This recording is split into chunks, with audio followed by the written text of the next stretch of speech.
basketball for a second. Let's turn our attention to college football, because that's the main reason we got you here in the fall, of course, is to talk a little college football with us. So you are starting your top 10 college football players list as we barrel our way toward the season. Starts in what, 2 weeks? We got our first kickoff? Couple weeks, 2 weeks, yep. 2 weeks away from the start of official football. Right, and then we'll see who gets the honor of losing to Alabama and Clemson, of course, for the season. Unfortunately. But as we get in there, tell us, you're going to do our top 10 players to watch, or our top 10 college football players going forward here as we start the season. Going to do our 10 through 6 this week. Going to come back next week and give us the 5 through 1. But let's start with number 10. Actually, let's start with what you're looking for in these players. How are you making these judgments? Well, basically, I'm looking at, first of all, what they did last year and the projections to this year, more playing time, more opportunities this year, depending the makeup of the roster. They may have more opportunities, more important roles this year, and just basically projecting, what they did last year from this year, because some of these guys on my list are true freshmen, and, they say the biggest leap is from year 1 to year 2, so basically, I'm taking by the data from last year and I'm projecting it onto what I think is going to happen this season. All right, so start us out with number 10. Who you got there? Number 10, I got the electric wide receiver Rondale Moore from Purdue. This kid had one of the greatest true freshman years of any wide receiver in the history of the college football. To me, he reminds me of Kendall Lockett 2.0, the wide receiver for the Seattle Seahawks. Tyler, baby. Tyler Lockett. I'm sorry, man. Tyler Lockett. That's right. Thank you for correcting me there, Guru. But, Rondale Moore burst on the scene his first game. He set the Purdue record for 313 total yards in his debut. He had 114 receptions and over 2,000 total yards. He had like 7 100-yard receiving games. Mind you, it's not like he's playing with the NFL quarterback or anything. And every week, he's the focus of the defense. And this kid is unstoppable. And like I said, he was a true freshman last year. So I can only imagine the impact he's going to have on that team this year. So he's my number 10 guy. I love him. That's my guy too, man. Moore is my sneaky guy, my sleeper. I saw last year. Even my guy, Bets with Ben, who's coming back when the season starts, man. Ben Carey joining us again as the season gets in. Yeah. This is a guy that you guys were talking about last year. Yeah, Ben, Betsy, if you want to make that bread, that money, that bag, Ben helped me out on him. He's like, man, watch out for this Purdue team, man. They're going to cover because of Moore. So because Ben said that, and I want some money off that, that's when I watched this kid. And I was like, oh, my gosh, I'm just looking at a B. When I saw him, I thought about Antonio Brown, personally. I was like, oh my gosh, he got all that. He's a little smaller in stature, and he got that quick in and out of breaks. He's polished. He's already professional. Absolutely. He's only about, I forgot to get it. He's like 5'8", 5'9". He's a small kid, but he's impactful. I like rooting for the little guys. That's my size. All right, who's number 9 then after Moore? All right, so my number 9 player going into the season is Travis Etienne, the running back from Clemson. This kid is a definition of a big play running back. He averaged more than 8.1 yards per rush last season, including over 23 carries that went for more than 20 yards.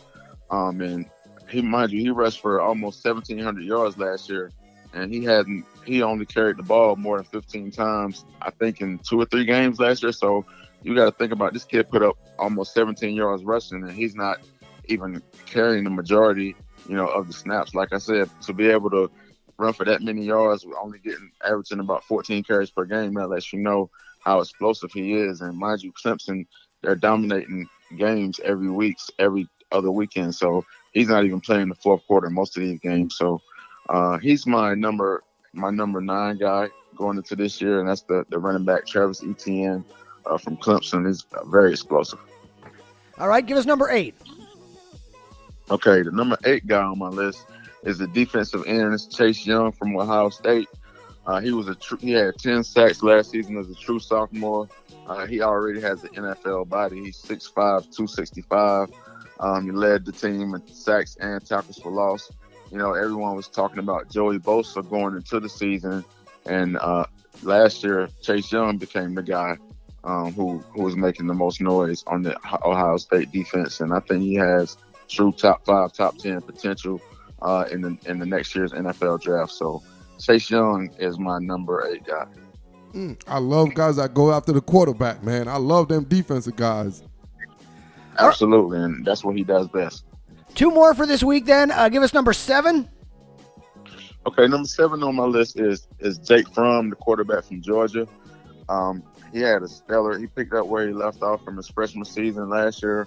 He had a stellar season, throwing for over 30 touchdowns and only 6 interceptions. He's very efficient. He's very seldomly turned the ball over, and he just wins, man. Since he took over the helm at Georgia, he's done nothing but lead Georgia deep in the playoff run every year. He reminds me a little bit of Colt McCoy, the former Texas quarterback, because they're just gamers. They're leaders. They're grit. They'll do whatever it takes to get the job done. If they need to run and take on the tackler, they'll do that. If they need to throw, they will.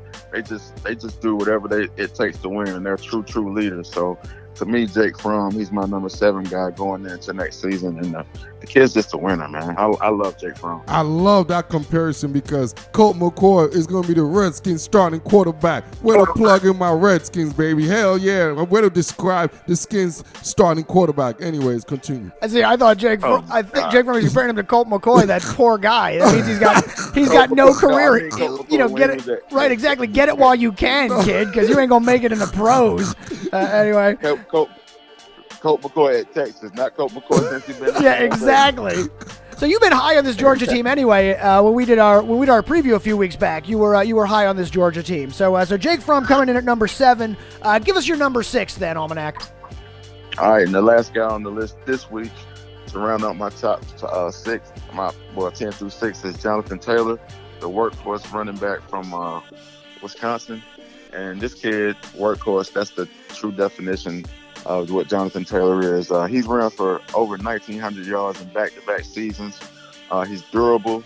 He's also explosive. Even though he has that many carries and that many yards, he's still averaging 6.9 yards per carry. So it's not like he's just, averaging a little measly 3 and 4 yards per carry and just getting it on racking up carries. This kid he's almost getting you 7 yards every time he touches the football. No player has had, that many rushing yards in consecutive seasons. So there's Jonathan Taylor. I'm expecting the same thing coming from him this year, probably another 1,900, 2,000 yard season, and he's going to go on and go off to the NFL. So he's just continuing that pipeline of running backs coming out of Wisconsin. He's following in that tradition. He's doing what he's supposed to do. And there you have it. Almanac's 10 through 6 on his top 10 college football players as our preview for the college season continues with the campus check-in. They were, again, Rondale Moore of Purdue, Travis Etienne of Clemson, Chase Young of Ohio State, Jake Fromm of Georgia, and Jonathan Taylor of Wisconsin. Almanac, you'll come back next week. Give us 5 through 1, right? Absolutely. All right, we look forward to it. As always, thank you so much for joining us here on Trash Talk Radio, and we will talk to you again next week.